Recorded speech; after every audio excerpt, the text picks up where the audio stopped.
What's up mga Yaku? Here we go again, Yaku Tour. Ang dumbbell decline fly press ay isang epektibong exercise para sa chest, lalo na sa lower pectorals. Narito ang ilan sa mga benepisyo nito. Mas matinding lower chest activation.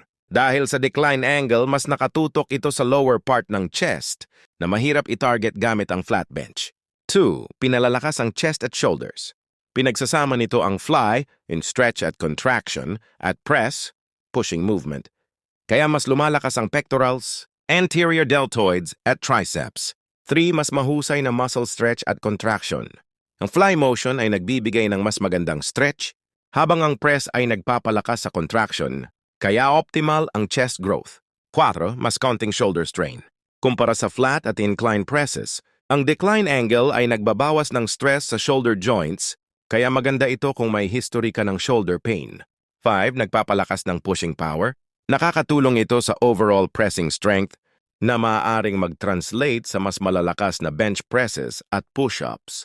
Hanggang dito na lang mga Yaaku. Baka pwede pa follow at subscribe na rin.